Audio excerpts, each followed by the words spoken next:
she will not be participating in the All-Star game or the three-point contest. Walks there to the stanchion, obvious frustration. The Indiana Fever have just released a statement, and it's the moment fans have been waiting for. After days of silence from the league, after millions watched the now infamous play, and after mounting pressure from every corner of the internet, the Fever organization has broken its silence following Jacy Sheldon's suspension.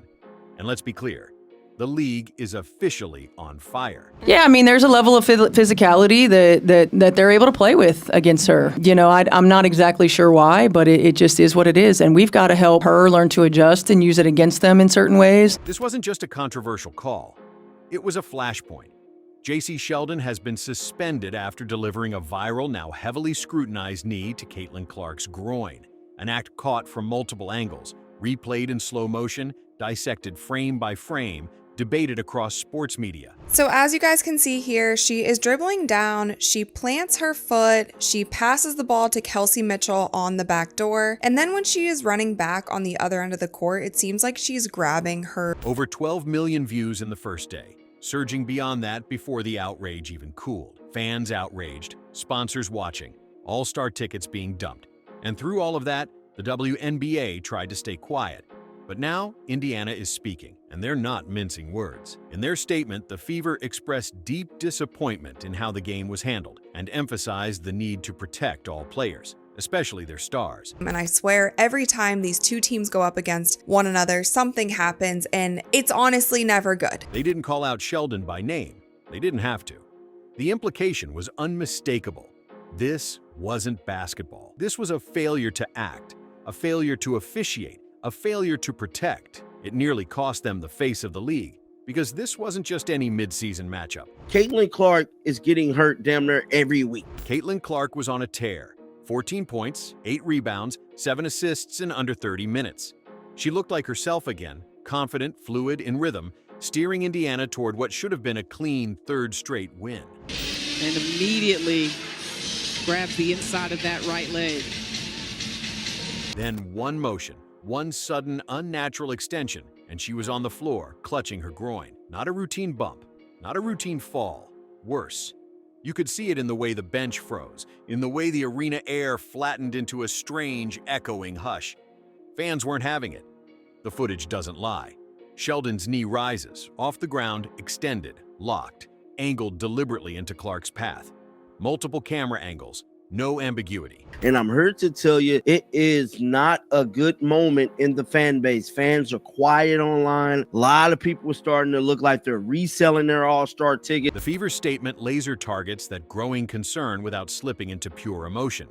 They frame it as principle, not about favoritism, about fairness, about an ecosystem where no player, star or not, is left unprotected when physicality crosses the line. And everyone who has watched this season knows this isn't the first time Clark's taken a borderline shot. It isn't the first time it's gone unchecked. Clark and Sheldon carry a documented history that stretches back years. College matchups pulsing with elbows, subtle grabs, eye pokes, mutual irritation. Earlier this very season, a finger to the eye, still circulating online as Exhibit A in fan-made compilations. So are we really chalking this latest knee up to coincidence? To incidental contact born from hustle? Not anymore. Not with the pattern so visible in the compilation era. The Fever didn't just speak out, they challenged the league's posture. They called for elevated officiating standards, consistent disciplinary structure, rapid protective response. It was the first time this season the organization put institutional pressure on the WNBA in writing tied directly to a single uncalled act. That instantly triggered a wave of reaction, fans reposting each sentence of the statement, influencers overlaying the language onto the slow-motion impact clips, former players injecting commentary on podcasts, sports law analysts hinting at duty of care liabilities. The league's prolonged quiet made this escalation inevitable. Fans are tired. Some aren't just reselling all-star tickets, they're giving them away like protest leaflets. That's not routine churn, that's symbolic withdrawal, because Clark isn't just a promising rookie, she's the gravitational center of the WNBA's current growth curve. Rating spikes, jersey inventory sellouts, cross-platform national coverage, trace the line, and it keeps landing at her presence. yet she's the one being physically targeted while whistles remain inert. Sources now claim the suspension decision only crystallized after internal multi-angle review and what they dub escalating sponsor concern. Let that phrasing sit with you. Not player safety first, not officiating integrity first, sponsor concern. Because the split-screen slow-motion composites circulating among executives show direct knee, obvious reaction, official proximity, zero officiating intervention. Public outrage plus corporate unease equals urgency, the sequence of pressure forced a decision. But this goes far deeper than one disciplinary line item. This is about institutional reflexes, how fast the league protects its flagship assets when something ugly pierces the highlight reel narrative. So far, by fan metrics, those reflexes are sluggish, bordering on absent. Indiana's statement functions as a warning shot, not just to referees, but to leadership layers. Commissioner Kathy Engelbert's personal silence, the lack of even a boilerplate "we're reviewing the incident," has become its own subplot. Threads now tag NBA Commissioner Adam Silver, practically begging for interleague oversight. A petition calling for Engelbert's removal circulates, cloaked in phrases like failure to protect the league's top asset. Whether or not those demands are realistic, they illustrate a trust deficit widening in real time. Because Clark is no longer just an athlete. She's an economic engine, a narrative anchor, a marketing avatar, a movement. Yet she's absorbing repeated high-risk contact while decision-makers delay public response. The official stationed inches away on the Sheldon play has become an unwilling symbol, a front-row witness frozen in neutral while impact unfolds. When Clark approaches him, visibly pained, and nothing follows, no whistle, no officiating huddle, no late flagrant, fans interpret it as institutional indifference. So they ask the obvious reframing questions. If that happened to Aja Wilson, Sabrina Ionescu, would the reaction mirror this void? It feels like Clark is navigating a separate officiating standard, one hyper-policed for star calls perception, ironically leading to underprotection. As tension peaked, injury speculation deepened. Early sideline body language suggested more than a mild strain. Reports trickled that imaging was inconclusive, that groin adductor soft tissue grading could push her out multiple games, even threaten an all-star appearance. And still, no league-level medical status amplification beyond generic evaluation phrasing. So again, Indiana steps in, confirming she's undergoing progressive assessment and may be out a period of time. Translation: they're plugging the communication gap to shield both player and brand because silence invites rumor inflation. If she misses marquee events, the league doesn't just lose a player, it loses momentum, sponsorship leverage, global conversion funnels, trust arcs with new viewers. Why is the franchise carrying the messaging burden alone?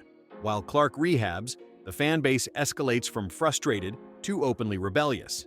The backlash is nuclear in digital velocity. Supercuts of uncalled blows, side-by-side comparison edits with other leagues' immediate flagrant calls.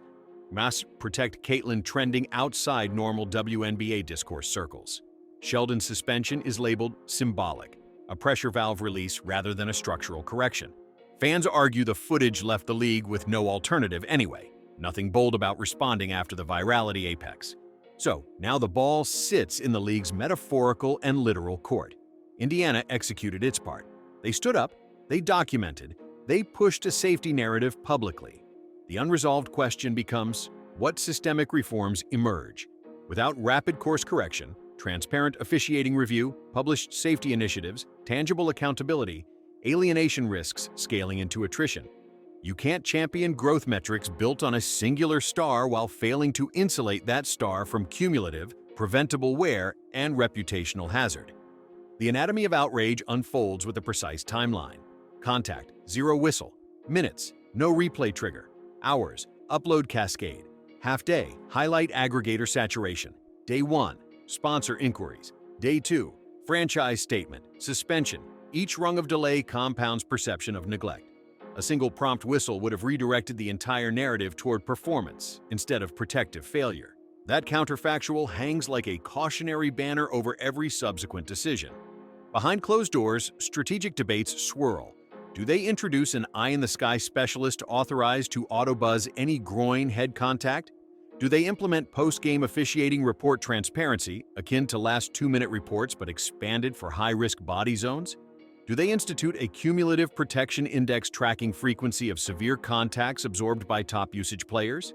Every potential reform carries cost, union negotiations, training cycles. But reputational erosion has its own accelerating cost curve, harder to quantify month 1, brutally obvious by quarters 4 and 5. Player solidarity flickers. Some veterans float the idea of coordinated symbolic action. Armbands, momentary tip-off stillness, even a collective pause if protective protocols lag. Rookies privately weigh the risk. Solidarity versus perception of entitlement. Agents counsel caution. Yet the fact these discussions exist at all signals the temperature. Meanwhile, sponsors analyze brand adjacency risk. Marketing departments compile scenario decks. Clark returns quickly versus Clark sidelined extended. Each deck alters copy calendars, media buys, product drop timing. The ripple touches inventory planning, broadcast shoulder programming, international content localization strategies. A single unsanctioned knee triggered cross-department triage. Global chatter amplifies the saga beyond domestic borders. European podcasts frame it as a governance stress test. Australian analysts question whether emerging international talents face heightened physical risk migrating to the league. International expansion relies on projecting professionalism and player care. This incident refracts that projection through a crackled lens. Medically, the nuance matters. Groin adductor complexes resist quick fixes. Unlike a simple contusion, high-grade strains degrade lateral stability. Overprotect and you lose mobility. Underprotect and you invite chronic compensation injuries. Every day she's shelved places micro-drag on narrative engagement loops. Fans new to women's hoops came for nightly Clark highlight packages. If absence stretches, some drift before deeper team allegiances cement. That retention window is fragile. Concurrently, the sabotage via parody optics theory migrates from fringe comments to mid-tier sports talk segments. It posits that overcorrection against star favoritism paradoxically yields underprotection. Dangerous theory, because if left unaddressed by data transparency, it metastasizes into a default fan assumption poisoning future officiating interpretations. The antidote is proactive metrics release, not reactive PR patching. Clark's rehab glimpses leak, ice compression, aquatic treadmill sessions, guarded lateral drills withheld, visible frustration at failed range of motion benchmarks, subtle progress self-reported in minimalist quotes. Each micro-update becomes content. Fans calibrate hope versus fear by interpreting body posture in 8-second clips. That phenomenon underscores how star health narratives drive secondary engagement, podcast segments, YouTube breakdowns, social commentary. Safeguarding health isn't just ethical, it's audience retention infrastructure. The commissioner's strategic dilemma intensifies daily. Admit officiating lapse and risk legal precedent, defend officiating and inflame fans, remain quiet and cede narrative control entirely.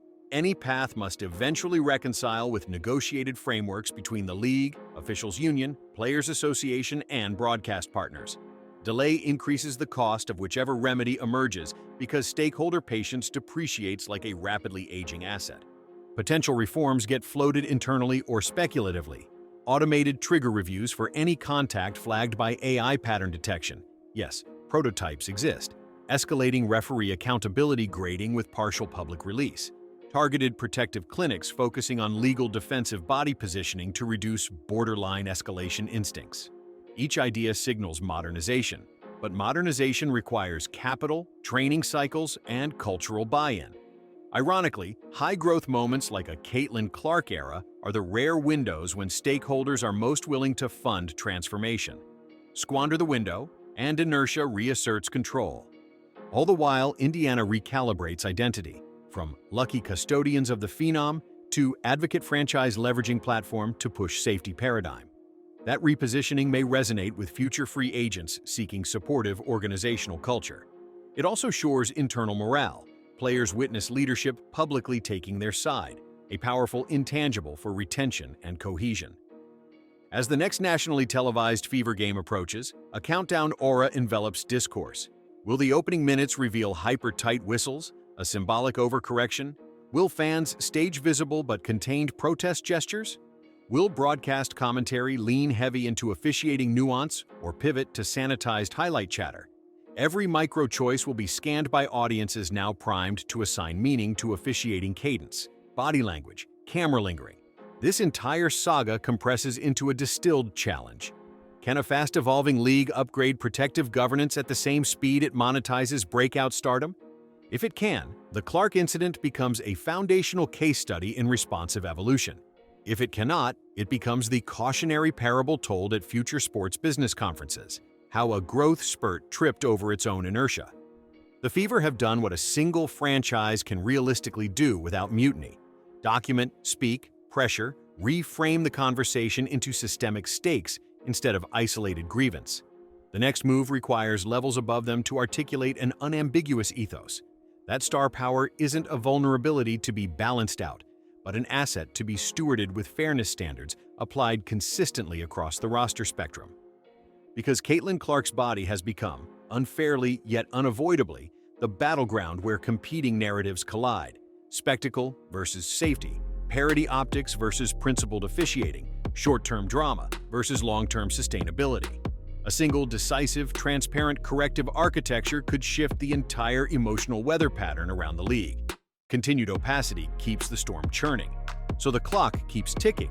Fans refreshing feeds, analysts preparing segments, players gauging whether leadership truly hears them, sponsors hovering over contingency spreadsheets, and Clark, working through controlled rehab arcs, waiting for lateral freedom to return, remains the axis. Indiana has drawn its line.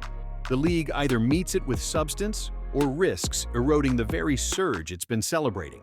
The statement lit the fuse. The response will decide whether that fuse powers a protective framework overhaul or burns down goodwill painstakingly built over a season of record highs. The Fever made their position clear.